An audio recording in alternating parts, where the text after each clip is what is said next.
मानव सभ्यता के शुरुआती मरहले में ही शेर को जंगल का राजा स्वीकार किया जाता रहा है। जंगल में मैंने अनेक प्रकार के जीव जंतु होते हैं, उसमें से जहां एक तरफ शाकाहारी प्रजाति के बेशुमार जीव जंतु हैं, तो अनेक प्रकार के जीव मांसाहारी हैं। शेर विशुद्ध रूप में मांसाहारी जंतु है, लेकिन इसकी सबसे बड़ी विशेषता ये है, ये हमेशा से ही अपने भोजन की तलाश में रहते हुए पूरी तरह से अपने शिकार को खुद अपनी प्रकृति के अनुसार उसका शिकार करके अपना भोजन प्राप्त करता है। ये अलग बात है कि शेरों के कुनबे में से ही कुछ शेर शिकार कर लेते हैं और फिर इनका पूरा समूह शिकार हुए जानवर का मांस खाकर अपना भोजन ग्रहण करते हैं। यकीनन शेर जंगल का राजा कल भी था और आज भी है। बेशक आज विश्व पर्यटन के तमाम मशहूर पर्यटन स्थलों में से एक उत्तर प्रदेश के पश्चिमी छोर पर स्थित इटावा शहर में जमुना नदी के आसपास दूर दूर तक फैला हुआ बीहड़ जंगल का वो इलाका जहां पर इटावा लॉयन सफारी मौजूद है। इटावा लॉयन सफारी सिर्फ इटावा जनपद वासियों के लिए ही नहीं, बल्कि संपूर्ण भारत देश के लिए एक गौरव का विषय है। इटावा लॉयन सफारी के DFO विनय कुमार सिंह से एक विशेष मुलाकात के दौरान लॉयन सफारी में मौजूद शेरों के रखरखाव पर, उनकी प्रजनन क्षमता पर तथा सफारी में सिर्फ इटावा जनपद ही नहीं बल्कि इटावा के आसपास मौजूद अन्य जनपदों से, प्रदेशों से तथा विदेशों से आने वाले पर्यटकों पर चर्चा हुई। डॉक्टर विनय कुमार सिंह ने बताया कि वर्तमान में इटावा लॉयन सफारी में शेरों की संख्या 19 है, जिसमें से 5 शेर गुजरात से लाए हुए हैं और 7 शेर प्रथम जनरेशन के हैं और 7 शेर द्वितीय जनरेशन के हैं। इस तरह से 7 और 7 मिलाकर 14 शेर तथा उसमें 5 गुजरात से लाए हुए शेर मिलाकर कुल 19 शेर वर्तमान में इटावा लॉयन सफारी में मौजूद हैं। वरिष्ठ पत्रकार जुबैरी से चर्चा के दौरान उन्होंने बताया कि पहले यहाँ के वातावरण में एक वायरस मौजूद था, जिसकी वजह से पहले कुछ कैजुअलिटी भी घटित हुई थी, लेकिन अब इसका समाधान भी कर लिया गया है। उस वायरस को पूरी तरह से समाप्त करने के लिए लॉयन सफारी प्रशासन अमेरिका से वैक्सीन मंगाकर उसका प्रयोग कर रहा है और इसकी वजह से हम अच्छे परिणाम प्राप्त कर पा रहे हैं। लॉयन सफारी में आने वाले पर्यटकों के विषय में जानकारी देते हुए DFO डॉक्टर विनय कुमार सिंह ने बताया कि लगभग प्रतिवर्ष 1 लाख से अधिक पर्यटक सफारी में भ्रमण करने के लिए आ रहे हैं, जिसमें विदेशी पर्यटक भी शामिल हैं। इसके अतिरिक्त उन्होंने जैसा कि आज हम अपने दर्शकों को बता दें कि इस वक्त हम इटावा में लायन सफारी पर मौजूद हैं और ये जो आप देख रहे हैं, ये लायन सफारी का ये बाहर का जो पोर्शन है, जिसमें शेरों की आकृति बड़ी उनकी मूर्ति बनी हुई है, सफारी लिखा हुआ है और ये अंदर से यहाँ पर जो शेर जो यहाँ पर रहते हैं उनको देखने के लिए बहुत बड़ी संख्या में यहाँ पर पर्यटक आते हैं। यहाँ पर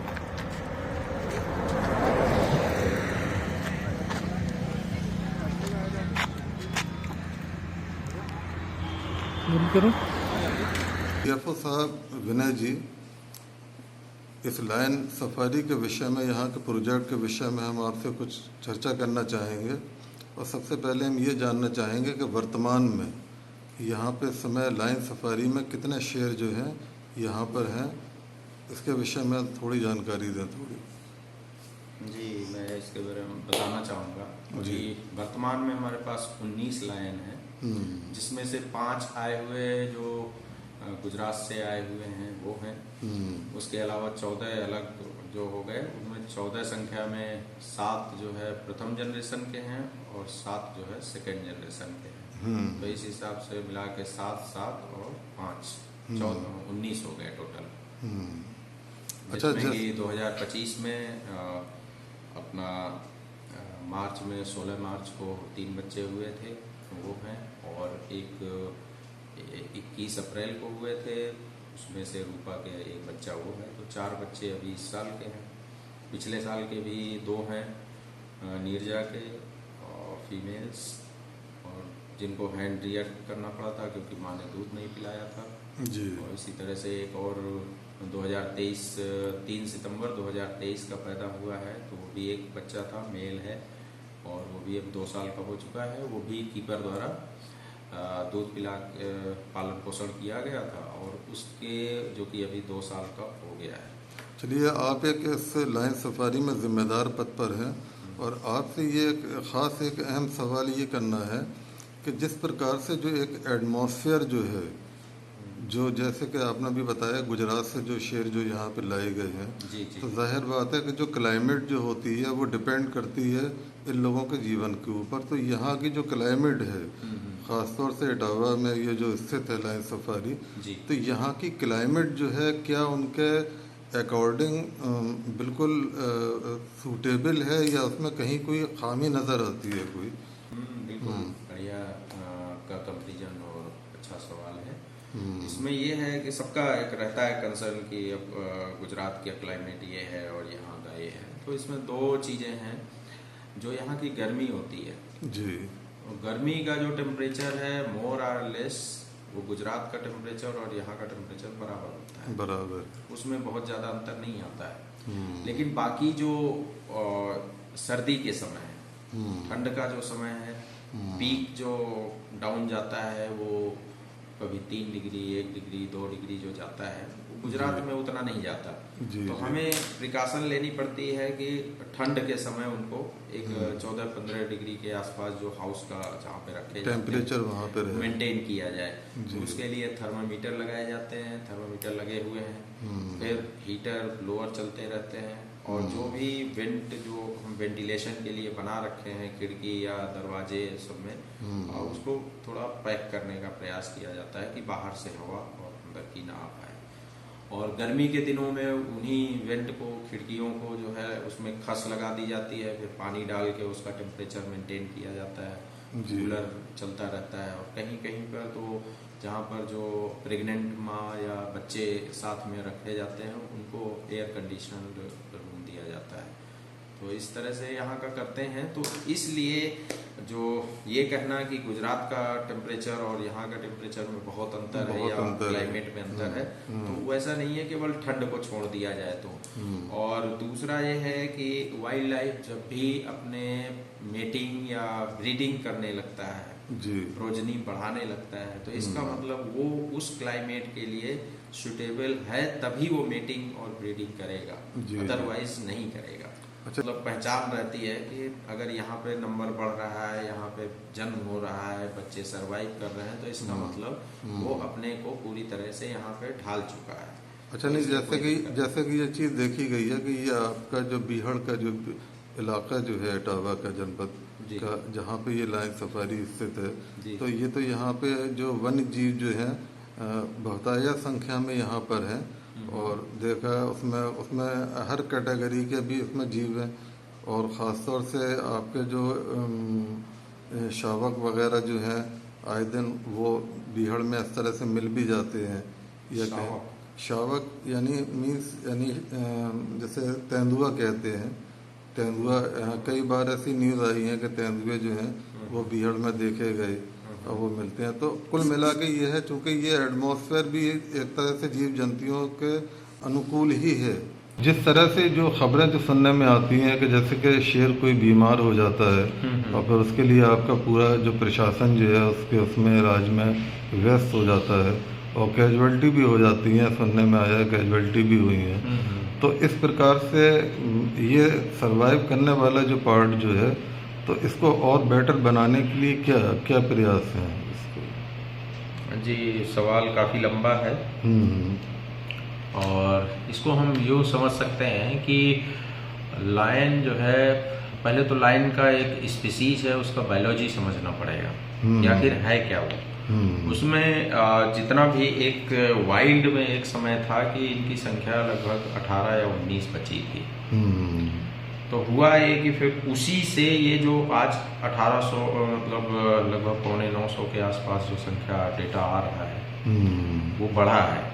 तो उन्हीं में से मतलब इंटरब्रीडिंग हो के इन ब्रीडिंग कहते हैं कि जब अपने ही परिवार के सदस्यों के साथ जो है मेटिंग से जब पैदा होते हैं, तो जो इन ब्रीडिंग होती है जेनेटिक्स की भाषा में, अनुवांशिकी में, साइंस में ये कहा जाता है कि जब इन ब्रीडिंग होगी तो जीन्स जो कम प्रभावी जीन्स हैं वो साथ साथ आ जाते हैं जी, और जो प्रभावी वाले जीन्स हैं वो डाइल्यूट हो जाते हैं। तो उसकी वजह से बीमारियां, जैसे बीमारियां ज़्यादा होना, थोड़ा सा भी कोई इन्फेक्शन, जल्दी इन्फेक्शन पकड़ लेना, अपना जो रेजिस्टेंस पावर होना कि डिजीज कोई आएगी, आउटब्रेक होगा, उसके प्रति अपना इम्यून सिस्टम काम करना, तो वो कम है। तो लायन ऑलरेडी कमज़ोर एक स्पीसीज है, इसमें कहने में साइंटिफिकली प्रूव्ड है। दूसरा उसके साथ ये पहलू जुड़ा हुआ है कि इन ब्रीडिंग का तो है ही, और दूसरा इनके जो कप्स का सर्वाइवल है नेचुरल, वो 30%, 25 to 30% ही है सर्वाइवल। मतलब अगर आपको ये पता है कि अब ये स्पीसीज जो है इतना कम सर्वाइवल है, तो आप उसको फिर कैसे कर सकते हैं? अच्छा। तो वो हम उसको 30 से 50 ले जा सकते हैं, लेकिन 100 नहीं ले जा सकते। 100 नहीं ले जा सकते। तो अगर 30% से 50% ले जा रहे हैं, तो आपका ये जो बढ़ा ले रहे हैं, ये आपका अचीवमेंट है अकॉर्डिंग टू मेडिकल साइंस। और आप अगर उसको 100 के उसमें देखोगे कि 100% सर्वाइवल क्यों नहीं हो रहा, तो आप फिर तो नहीं हो सकता। आप में आदमियों में कहाँ हो, इतनी सारी मेडिकल फैसिलिटीज होने के बाद भी आप उसमें भी नहीं, कई समय लाचार होते हैं डॉक्टर लोग। नहीं, उसके अंदर तो जो बायोलॉजिकल मतलब जो उसमें व्यूज जो उसमें दृष्टिकोण, वो तो ये है कि जो इम्यूनिटी पावर जो होती है बॉडी कमजोर है। इम्यूनिटी पावर अगर है दूसरा आपका ये जो प्रश्न है कि पहले सर्वाइवल नहीं होता था, तो पहले यहाँ पे कैनाइन डिस्टेम्पर नाम का एक वायरस था, उस बीमारी की वजह से कुछ कैजुअलिटी ज्यादा होती है। तो उसका भी इलाज खोज लिया गया। अमेरिका से वैक्सीन आती है, उसको लगाई जाती है, हर समय इम्यूनिटी पूरी बढ़ाने का पूरा प्रयास किया जाता है उस वायरस से, तो वो कैजुअलिटी कम हो गई, वो हुई ही नहीं। तो वो प्रूव हो गया। वो तो प्रयास जो है वो हम 100 करना चाहते हैं, लेकिन जिस चीज में नेचुरली ही है ही नहीं, वो कैसे आप उसके लिए शायद अभी समय लगेगा, और शायद वो भी समय हो सकता है कभी आए कि वो हो जाए। दूसरा है कि इसमें लायन में अगर 5 बच्चे होते हैं, तो हो सकता है 2 स्टिल बर्थ हो। स्टिल बर्थ का मतलब होता है मरे हुए पैदा होना। अच्छा, ये उसको आप कुछ नहीं कर सकते। अच्छा। दूसरा, अब मरा हुआ पैदा हुआ, तो उसको आप जिंदा कैसे कर सकते हो जब उसमें ऑलरेडी वो है। तो स्टिल बर्थ का कॉन्सेप्ट ये है, और उसके चलते हम जो है हमारे मतलब उतना हम प्रयास नहीं कर सकते। चलिए इसकी प्रजनन क्षमता के ऊपर थोड़ा सा बात करते हैं।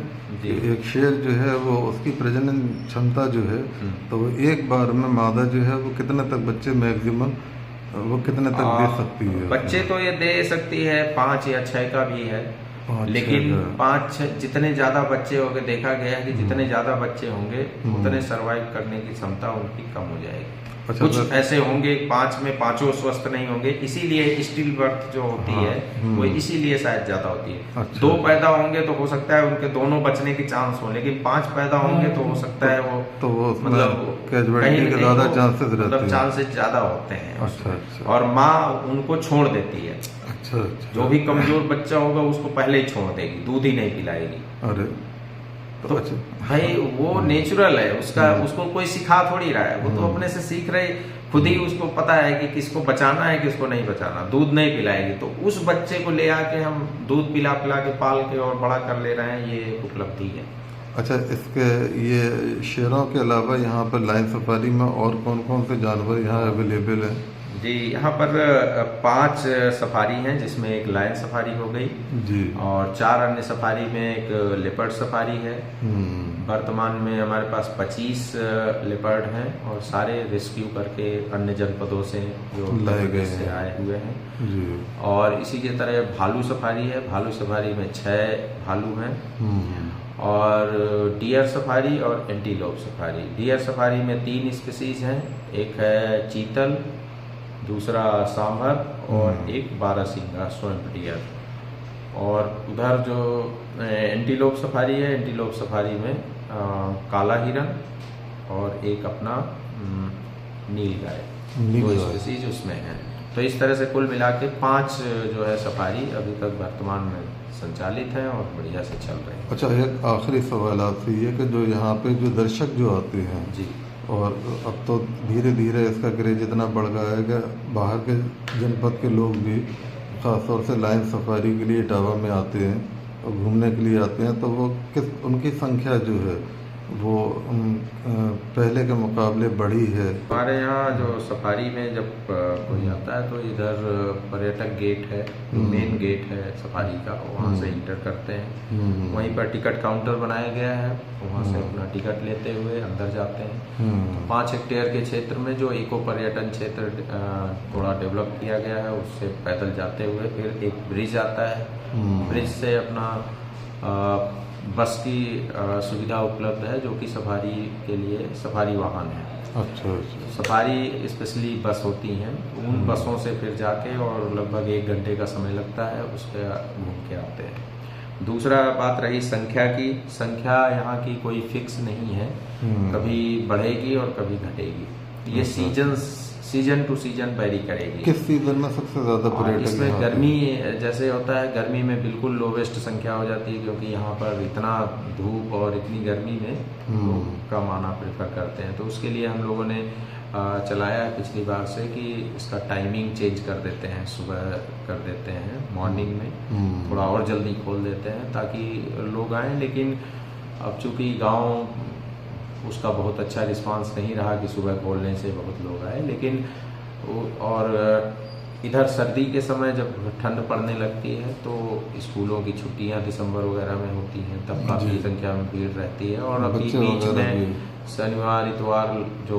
छुट्टियों का समय होता है, विशेष करके उन दिनों में बच्चे और परिवार के जो लोग होते हैं वो घूमने आते हैं। तो आसपास के जनपद भी हैं, कुछ फॉरेनर्स भी आते हैं, तो वैसे मिला के संख्या ठीक रहती है और लगभग 1.25 लाख के आसपास लोग जो है साल भर में विजिट कर पाते हैं। विजिट कर तो शेरों की जो प्रजाति जो है, क्योंकि आपने तो जीवन का अधिकांश समय यहाँ पर इतना व्यतीत किया है और आप यहाँ लाइन सफारी में पोस्टेड हैं, अच्छे रिस्पॉन्सिबल पोस्ट पे हैं, तो उनके नेचर के विषय में आप बताइए कि एक नेचर जो है अन्य जीवों के मुकाबले एक शेर का, खासतौर से बबर शेर, तो इनके नेचर में क्या क्या मतलब इसमें डिफरेंस क्या है? शेर तो शेर ही है, शेर तो राजा है। राजा को क्या, राजा के बारे में क्या, ये राजा कहते ही उसका सारा शायद बिहेवियर, सारा उसका जो जैसे कि इसमें पता चल जाता है। राजा में क्या होता है कि राजा जो है और कई रानियों के साथ रहता है। तो जैसे हमारे यहाँ सफारी में 4 फीमेल के साथ 1 मेल रहता है, तो वो उसका कुनबा होता है, उस तरह से रहता है, आपस में उनके बच्चे पैदा होते हैं वो। और राजा का काम होता है, राजा तो तब जाता था जब युद्ध में सब हार जाते थे, तो उसी तरह से शिकार करने भी शेरनियाँ सबसे पहले जाती थी।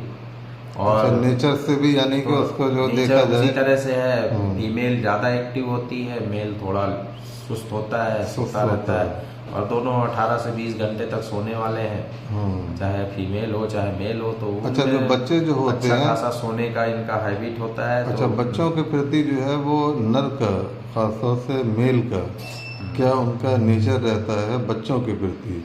बच्चा जो है ज़्यादातर जो है, अब वाइल्ड का तो अलग है, यहाँ पे तो बच्चे के साथ रखा भी नहीं जाता, क्योंकि जो मदर जिसके बच्चे होते हैं केवल वही माँ और बच्चे होते हैं। लेकिन लायन का जो बिहेवियर नेचर में है वो ये है कि एक माँ दूसरे के बच्चों को भी दूध पिलाती है, आपस में वो पिला लेती हैं। लेकिन अब चूंकि यहाँ पे है तो छोटी जगह में वो नहीं हो पाता है, वो उस तरह का भी एक्सपेरिमेंट नहीं। उनको किसी प्रकार से कोई खतरा तो नहीं होता है बच्चों को मेल से? नेचर में तो नहीं है, नेचर में नहीं है, नेचर में नहीं है। लेकिन जब बच्चा बड़ा नर होता है और बड़ा होने लगता है, तब फिर मेल जरूर उसको अटैक करता है, भगा देता है। अच्छा, या तो खुद भाग जाता है या वो तो अलग कहानी है उनकी। शेर तो एक शब्द है कि जो बब्बर शेर शब्द यूज करते हैं वो एशियाटिक लायन के लिए यूज करते हैं। और 2 तरह के शेर, मतलब अभी जो प्रेजेंट में डिस्कस करते हैं कि एशियाटिक है और अफ्रीकन कंटिनेंट का अफ्रीकन लायन है। तो जो एशियाटिक जो लायन है उसको बब्बर शेर बोलते हैं, बस यही है उसका। तो एक ही है, शेर कहो या बब्बर शेर कहो, मतलब एक ही है। हाँ, शेर तो शेर है। चलिए, बहुत बहुत धन्यवाद विनय जी आपका इतनी अच्छी चर्चा करने के लिए।